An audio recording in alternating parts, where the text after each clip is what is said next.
Some very interesting comments today from Jets head coach Robert Saleh while discussing Mike White's availability and the future of Zach Wilson with the Jets. I'm Glenn Naughton with JetNation Radio and JetNation.com. Be sure to log into JetNation.com where you can register and become a part of what is the most active Jets message board on the web.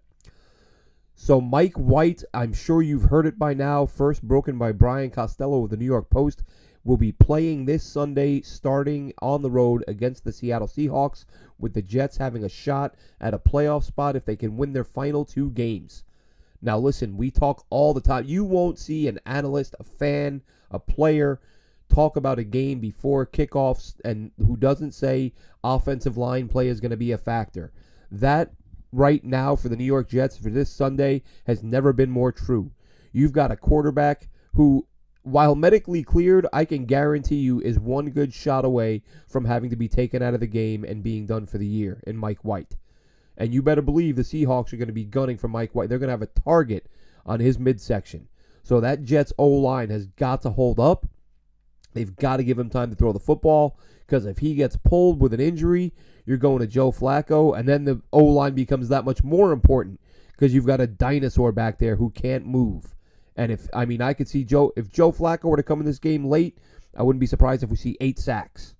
Because they're just going to bring the house, because Flacco he's lost a step in every way, and especially physically, he was never a runner to begin with. Now, that's even far worse than it ever was. Which brings me to an interesting stat talking about the Jets and the O-line and the importance of them blocking. Now, when we saw Chris Streveler come in for Zach Wilson the other day, I know I saw it. I think the announcers even mentioned it. I'm sure I know they mentioned they credited the O-line for transitioning to a different game plan mid-game and doing it smoothly. But what I noticed was how they came to life. It was like they were rejuvenated. And I thought to myself, these guys always seem to play better when Zach Wilson's not in the game. Now, is that, I can see where some people will say, they don't play hard for Zach. They don't play well for Zach. I think what it boils down to is, as Robert Saleh often likes to discuss, the human element. Like, these are human beings. These guys, I don't know how many times you can expect them to go out there. Listen, we've seen Dwayne Brown, who, if you listen to Dwayne Brown in interviews, he is a smart, measured pro. He's the guy who's like, I'm not going to tell you how I'm going to play. I'm just going to show you, because talk is cheap. Like, he's that guy. He's a measured, smart guy. And when you see him out there on multiple occasions, throwing his arms up, palms toward the sky, what the hell is going on? What are we doing here? As he watches Zach Wilson overthrow one receiver after another. We've seen it. These guys come to life when another quarterback gets under center, because now they feel like they've got a shot. Now they feel like, if I block, it matters, because I've got a guy back there who will make a play. And I'm not saying this is right. I'm not saying, yes, of course, every guy should be 110% on every play, but they're human. And when the quarterback is completing 50% of his passes and overthrowing wide open guys, I can see where it gets a little, oh boy, here we go. I don't know. The effort is going to dip because it feels hopeless. Enter Chris Streveler, enter Mike White, enter Joe Flacco. All of a sudden, everyone perks up a little bit. Hey, now it's different now. We have a guy who might be able to hit a receiver who's open down the field. And so this was my thought as I'm watching this game. And then Zach Rosenblatt of the New York Daily News tweets out the day after the game, 2 days after, whenever it was, Jets blocking with Zach Wilson, 39.8% pressure rate, would rank 30th in the NFL. 8.6% sack rate would rate 25th. Blocking without Zach Wilson, that 39.8% drops to 29.6%, which would rank 9th in the NFL. Top 10 blocking offensive line when it's not Zach Wilson. 4.7% sack rate would rank 6th in the NFL. Again, top 10. So when Zach Wilson isn't under center, the O-line plays like a top 10 line in terms of pass protection. Part of this, too, is that Zach Wilson holds onto the ball too long. Part of it is also that Zach Wilson bails on clean pockets too often. And that's a big part of why if you listen to myself and Dylan Terman on JetNation Radio, JetNation Live, you've heard me say that's my biggest concern with Zach Wilson. Because you can fix mechanics, you can go over the playbook, you can drill the playbook into a guy's head. There's a lot of things you can do for a quarterback. I don't believe you can change fight or flight. That innate tendency that human beings have to either step up in the face of adversity or run in the face of adversity. And too many times this year, we've seen Zach Wilson run when there's pressure. We've seen him run when there's almost pressure. Like, it's not even there yet. And he's at a point where he should be stepping up to make a throw, which is what good quarterbacks do. But instead, he's like, oh, pressure's going to be here in a second. I'm going to go. And he bails out. It's a busted play. And then he gets sacked or pressured or hit. And then it looks in the box score, it looks like, oh, look, the O-line let him get hit 7 times, 8 times, 10 times. But then you watch the game and you go, oh, look, 6 of those are on him. A couple times he held the ball for 5 seconds. That means the blocking was good. If you hold the ball for 4 seconds, the blocking was good. The standard is 2.5. And a lot of times with Zach Wilson, we've seen him hang his O-line out to dry and hold on to the ball way too long, or drop back outside the pocket, giving the defender a beeline to him, and his O-lineman doesn't even know it. His O-lineman expects Zach's going to be behind him, reading the defense, and instead, he's off to his right, and the D-lineman, the D-end, or the backer, whoever, is able, is able to make a beeline and get to him. So, again, top 10 unit in pass pro, in pressure and sack rate, when Zach Wilson isn't under center. And that's what the Jets are going to need this Sunday against the Seahawks with a banged-up Mike White and an ancient Joe Flacco behind him. But in Robert Saleh's press conference today, what I wanted to talk about, listen, anyone who's been watching the NFL long enough knows these pressers aren't necessarily scripted, but coaches basically have an idea what they're going to be asked, and they have all the answers chambered and ready to go. Every now and then, you might see a guy get caught off balance. And today, I'm not going to say Robert Saleh got caught off balance. I don't think that happened. But he made a comment that it rings so true that I thought, wow, this is a genuine moment. This is a genuine comment. It's not a scripted thing. It's not like he's really telling us something that it's important in terms of Zach Wilson's future with the team.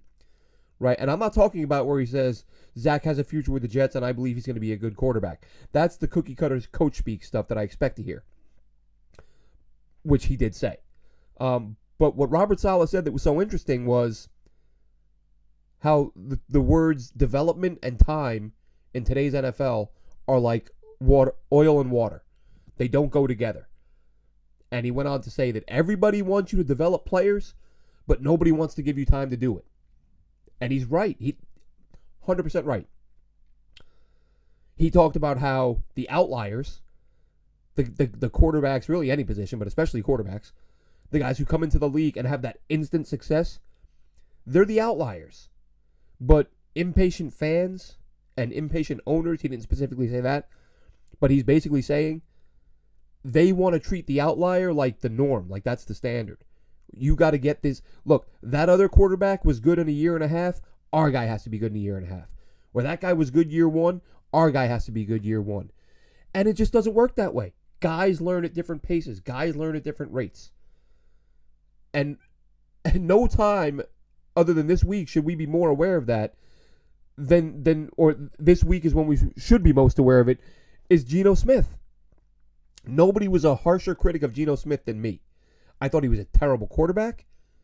When we found out the inside story about why he got punched in the face in the locker room, that he didn't pay a teammate back money and then got in his face and dared him to do something about it, I was like, wow, bad quarterback, bad guy. Don't want him on my team. Now, I'm not saying that the Jets have 6 years to work with Zach Wilson, because that's what it took for Geno Smith. And not just 6 years, but 6 years of sitting behind Hall of Fame quarterbacks. Now, to say that Zach Wilson is done with the Jets as a Jet, it might be true. I don't know. But keeping Zach or dumping Zach, both make sense as far as I'm concerned. And the Saleh comments today tell me that even if the Jets move on, that his personal belief is that Zach and any quarterback needs time. Is he going to get it here because of how quickly things have unraveled? He might not. But the things that make me think Zach has a shot to stay, he's second overall pick. No GM wants to have a guy who's a top 3 or 4 or 5 biggest bust in NFL history on his resume. But maybe Joe Douglas puts his ego aside and says, we don't think he's the guy, we're moving on. And maybe it is for things, as I mentioned, that, bailing on clean pockets and being afraid to step up and make a throw. Because those are huge red flags. Maybe for that reason, they say, you know what, we're going to let him go. But maybe they're in that meeting room and Robert Saleh is saying, guys, you can't dump every quarterback who doesn't get it in 2 years. Some of them take 3, some of them take 4. Now, it's unfortunate in today's climate because when you draft these guys, you've got them for 4 or 5 years, depending on whether or not you pick up that option. But do you pick up that 5th-year option without knowing? It's an unfortunate situation for everyone, really, because this is how you get a guy like Zach, and maybe the Jets do move on from him after this year, and then another team picks him up with no pressure for him to perform because he's just a free agent, and they're not paying him top dollar, and they didn't invest a ridiculously early draft pick in him, and they can say, hey, man, you're going to be the QB3 for a year or two, maybe QB2, but you're not starting. You're not going to see snaps for another year. We're just going to work. And then maybe Zach Wilson, maybe some of those traits we saw in college, maybe they shine through. Because listen, as critical as I've been of Zach Wilson, and rightfully so as far as I'm concerned, don't forget I was a huge proponent of drafting him with that pick. There's not another quarterback that I watched more of leading up to a draft than Zach Wilson. I'm pretty sure I watched every single throw he made in college. And you cannot convince me, there's nothing you can say that's going to convince me that he hasn't regressed from college to now. Is that on the coaching? Is Zach Wilson just not taking to the coaching? Because you can't rip the coaches flat out because as many people have pointed out, and thank goodness Connor Hughes asked Robert Saleh about it the other day, every quarterback in this offense is performing well except Zach Wilson. Mike White, Josh Johnson, Joe Flacco, Chris Trevler the other day. I mean, everyone who has taken snaps in this offense looks better than Zach Wilson does. That's not on the coaching. However, maybe he just needs a little more than other guys do. Maybe he needs a little more time. But the problem is, you're not getting Zach Wilson out of college and working forward. You're almost working forward from a pre-college Zach Wilson because he's not even that good yet. You watch Zach Wilson in college, and I've made this point before because I don't want to hear people say, Glenn, you're talking about BYU versus the NFL. Of course he's not going to be as good as he was in college. Everybody knew it, blah, blah, blah. That's not the thing. That the reason that carries no water, and I don't want to sound like a broken record because I have said this before, but it's important. Zach Wilson in college was throwing through tight windows regardless of the level of competition. He was hitting receivers who had DBs draped over their backs in stride. Now in the NFL, he can't hit guys who are wide open with no defender within 5 or 10 yards. That's concerning. That is massive regression. We know his mechanics are a mess. We know his mindset, his confidence is completely shot. Those things you can work on over time. But as I said, is he ever going to be that guy who stands tough in the pocket? I don't know. And if that's what the Jets believe, if the Jets are looking at that and just saying, look, this kid's got the yips, he's a head case, he won't hang in there and make a throw, he's never going to hang in there and make a throw, we got to move on. If that's what the decision the Jets come to, I fully understand it. If the Jets say he's the number 2 pick, he's got a ton of talent, he can make every throw, if they take accountability and say maybe we broke him because he wasn't as bad when he got here, he could hit guys who were wide open all day long in college, and he rarely had guys wide open to throw to. Go back and some of these narratives, get out of here with these dopey narratives. I see people on Twitter, the Jets drafted Zach Wilson because of one throw he made at a pro day. The Jets drafted Zach Wilson because he was throwing a wide open receivers against William and Mary. False and false. Zach Wilson had more tight window throws than anyone in that year's class coming out. I mean, when you say stuff like that, it just tells me you didn't watch any Zach Wilson. And that you're just repeating things you've either heard about him or that you've heard said about other quarterbacks who get ripped. Because Zach Wilson in college was a monster. And as we said before the draft, he had big games against Tennessee and USC. Again, not exactly, it's not Alabama, but it sure as hell isn't most of the competition BYU faced. So he faced high-quality schools, and he hit incredible throws consistently, and now he can't hit a screen pass. Now he's missing on a swing pass. Now he's missing Braxton Berrios for what would have been a game-winning touchdown, 18, 20 yards down the field, and he just sails it a mile over his head. Zach Wilson is so broken right now, you have to do something, which the Jets are. They've decided to sit him. I think they would have loved to have not played him again this year at all. And I know people say to me, oh, but Glenn, Robert Saleh said the plan was to play him. Robert Saleh also said the plan was to play him every single game until he was hurt. The whole Zach will see the field again this year, that was coach speak. That was, I don't want to hurt the guy's confidence. I'll say he's going to play. When he doesn't, I'll give a reason why. Just like the other day, Zach Wilson got benched. 100% got benched. They asked Robert Saleh about it. Oh, no, he wasn't benched. We went with Strevler and things were going well, so we stuck with him. No, Zach Wilson was benched, and rightfully so. So what the future holds, we don't know for sure. But we do know that Robert Saleh, like I said, great comments from him today. Oil and water, time and development. Everyone wants to develop. No one wants to give the time. So whether or not they move on from Zach Wilson, it's reasonable to believe that Robert Saleh wants to have more time with the kid to get him to come along. And, to the pundits who say that the Jets, what was it, Alex Smith saying the Jets just drafted Zach Wilson and didn't have a plan, just threw him out there and crossed their fingers. Give me a damn break. I mean, these guys get paid a lot of money. I mean, Steve Young, Hall of Famer and all that. Alex Smith, great story with his legs snapping in 17 places and they build him a robotic leg and he's, Superman all of a sudden. But these guys with these, the Jets have failed him so poorly. Get it? The Jets, when they drafted him, they had what they believed was a franchise left tackle. They drafted they traded up to draft a guard. They drafted Elijah Moore. They drafted Garrett Wilson. They drafted Michael Carter. They drafted Breece Hall.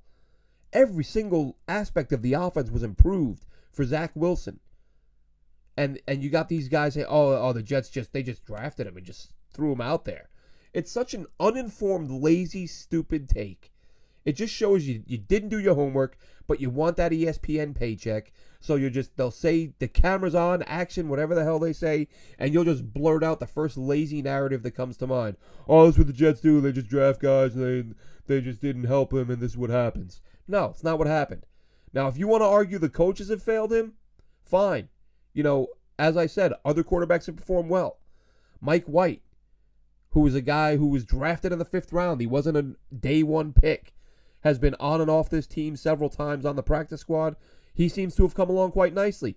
Okay, fine. Make the argument. Maybe he wasn't ready to play, but maybe he learned some good habits in that first year or two in Dallas. And maybe they stuck. Possibly.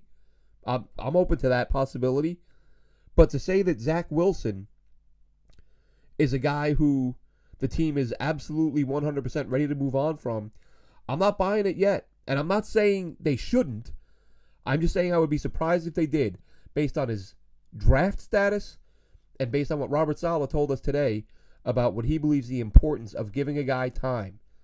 So does Zach stay? Does he go? We don't know. This week, though, it's Mike White. He's the guy. Red zone play calling has to be better, but we know he's going to move the ball better than Zach Wilson has. We know he's a better thrower of the football than Chris Strevler, who is a fun guy, gadget guy, but that dude looked like a right-handed Tim Tebow when that ball came out of his hand. I mean, he was throwing short wobblers. It was pretty ugly. Had an easy 6 to CJ Uzomah and underthrew him by God knows how much. Instead of going over the top for an easy touchdown, Uzomah has to stop and come back to it. No touchdown.